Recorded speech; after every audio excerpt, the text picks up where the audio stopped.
Bonjour à toutes et à tous. Aujourd'hui, on se retrouve pour une nouvelle vidéo. Et cette fois-ci, on va faire un dinosaure. Enfin, que certains d'entre vous voulaient que je fasse des dinosaures, ben maintenant c'est fait. Et cette fois-ci, on fait un dinosaure assez connu qui vivait au début du Crétacé. Utahraptor, lui. C'est un dinosaure qui vivait aux États-Unis et qui vivait entre 130 et 120 millions d'années, c'est-à-dire au tout début du Crétacé. Et pour la découverte, les premiers restes de cet animal ont été découverts en 1975 par un paléontologue du nom de Jim Jensen dans la ville de Moab, au Utah. Sauf que parmi les restes que Jensen a découverts, il n'y avait pas grand-chose, seulement des griffes, notamment des griffes postérieures, des pattes. Et c'était les seuls éléments qu'on avait, jusqu'à ce qu'en 1991, d'autres restes soient découverts et des restes un peu plus complets. Et c'est seulement à partir de 1993, soit 2 ans plus tard, et par deux paléontologues assez connus, John Ostrom et Chris May, qui sont connus pour avoir découvert Deinonychus, lui donnent un nom. Et ils baptisent ce dinosaure Utahraptor ostromaisi. Utahraptor, c'est la contraction de Utah, qui est littéralement l'état où il a été découvert, en Utah, et raptor par rapport à un droméosaure, donc voleur. Ce qui littéralement en latin signifie le voleur de l'Utah. Et Ostromaesi, c'est par rapport au nom des deux paléontologues, Ostrom et May, d'où le nom.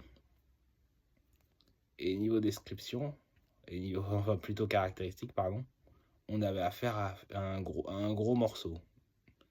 On parle quand même d'un animal qui atteignait les 7 mètres de long, ce qui est énorme, hein, ça fait quasiment 1 mètre de plus qu'un requin blanc ou qu'un esturgeon blanc. Et niveau hauteur, on est carrément sur 1,80 m. Là, c'est quasiment la taille d'un homme adulte. Et niveau poids, on atteignait les 500 kg, soit l'équivalent d'un ours brun. Et niveau classification, celui-ci a été classé parmi les droméosauridés, une famille de dinosaures assez emblématiques du Crétacé et qui ont pour principale caractéristique d'avoir une griffe relevée en forme de faucille ou de serpe, comme vous voulez, sur les pattes arrière. Et lui, cette griffe, il l'a aussi, mais sauf qu'elle est beaucoup plus balèze. D'ailleurs, dans sa famille, c'est certainement l'une des plus grandes espèces de droméosauridés qui existent. N'étant pas les seuls, puisqu'on peut aussi compter Achillobator, qui est un autre théropode de grande taille et qui lui-même appartient à la famille des droméosauridés. On peut aussi compter Ostroraptor, mais également Dakotaraptor, qui est aussi de belle taille. Même si bon, ces droméosauridés-là, ils sont loin d'être représentatifs, surtout que la plupart des espèces de droméosauridés sont de petite taille, comme par exemple Velociraptor ou Deinonychus. Et encore, Deinonychus, lui, c'est plutôt taille moyenne, mais petite taille, effectivement, t'as Velociraptor par exemple. Et t'as aussi Dromaeosaurus, qui donnait justement son nom à la famille des droméosauridés. Et t'avais aussi des espèces encore plus petites, parce que t'avais par exemple Microraptor, qui était beaucoup plus petit que Velociraptor, ou même par exemple Sinornithosaurus, ou plus récemment, découvert plus récemment, Alscaraptor ou Natovenator, qui eux sont de plus petite taille, sont de taille encore plus petite que Velociraptor, même s'ils sont moins massifs, ils sont un peu plus massifs que Sinornithosaurus ou Microraptor. Et niveau habitat, ben, comme je l'ai dit, c'est les États-Unis, notamment l'Utah, où il a été découvert. Et parmi les théropodes, il fait partie de la superfamille des Maniraptoriens, qui est elle-même incluse dans l'infraordre des Coelurosauriens, qui est un infraordre dans lequel on retrouve justement les droméosauridés, mais également des groupes frères comme les trodontidés, les oviraptoridés ou les ornithomimidés, pour citer que cela. D'ailleurs, c'est aussi dans ce groupe qu'on trouve les tyrannosauridés. Enfin, on devrait même plutôt dire les tyrannosauroïdes. Et d'ailleurs, les droméosauridés, comme Utahraptor et même tous les autres maniraptoriens, ce sont les dinosaures qui se rapprochent le plus des oiseaux. Parce qu'en fait, ils ont des caractéristiques qu'on retrouve littéralement chez nos oiseaux actuels.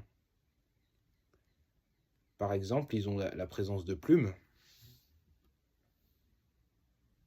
Alors, pas directement sur les fossiles complets, sur les rares fossiles complets qu'on a, mais par exemple sur les pattes avant, on a découvert des traces de boutons qui en fait sont des zones d'insertion pour les rémiges. Les rémiges étant les plumes qui servent au vol chez les oiseaux actuels. Enfin, chez les oiseaux qui peuvent voler en partie. Même si bon, techniquement, même les oiseaux qui courent comme les casoars ou les autruches possèdent encore ces rémiges. Enfin, surtout les autruches, parce qu'en vrai, chez le casoar, les ailes sont presque atrophiées.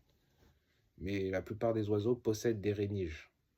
Sauf peut-être, et encore, j'ai dit la plupart des oiseaux, mais en fait, non. Il y a les manchots aussi qui n'en ont pas. Bon. Mais sinon, chez la plupart des oiseaux qui volent, ou qui courent plus ou moins, on a ces rémiges. Et ces plumes servent normalement de stabilisation, soit en vol, soit à la course. Et chez eux, les plumes, on n'a pas vraiment d'idée précise de leur fonction. Est-ce que c'était pour se stabiliser ou pour pouvoir manœuvrer quand ils couraient? Ou est-ce que c'était juste des organes de parade? C'est possible, même si bon.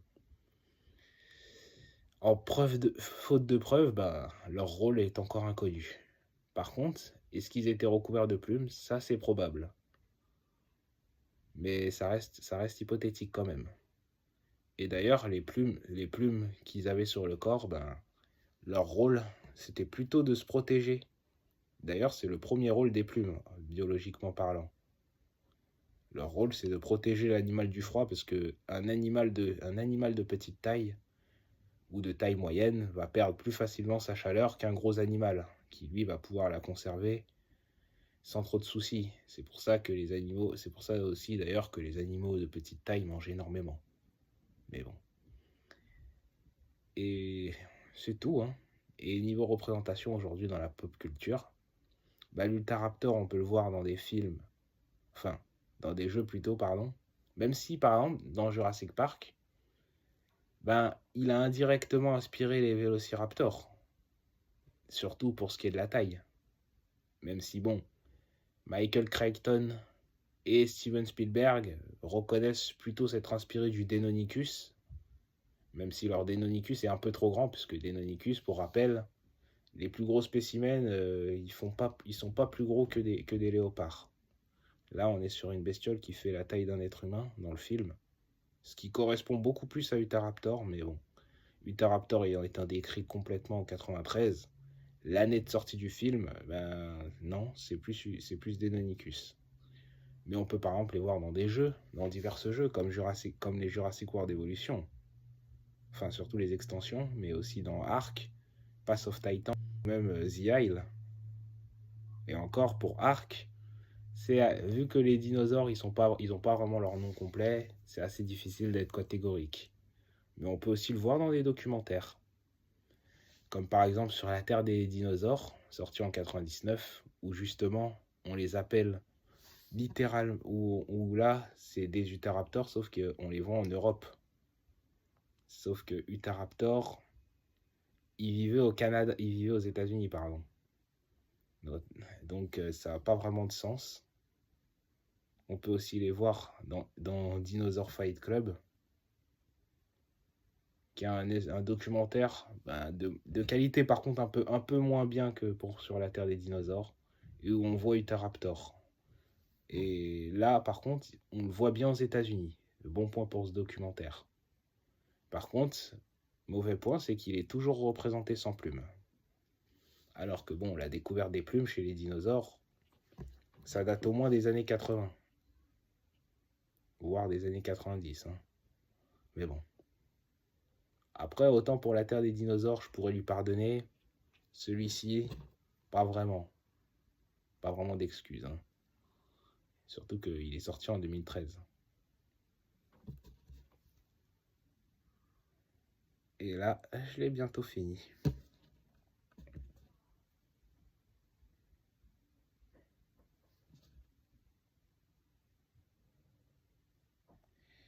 Et voilà, notre gros Utahraptor qui va se finaliser sous vos yeux.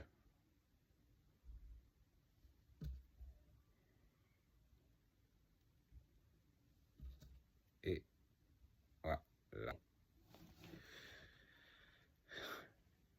Bon, pour les griffes en forme de faucille, bon, j'ai essayé de faire du mieux que j'ai pu. Bon, elles se voient pas trop malheureusement. Les pattes avant avec les plumes, bon, est-ce qu'elles étaient disposées comme ça? Je pense pas. Les mains sont en position neutre. Et oui, pour la queue, bon, j'ai tenté de faire les plumes de la queue, mais bon, elles ne marchaient pas très bien. Et sinon, salut.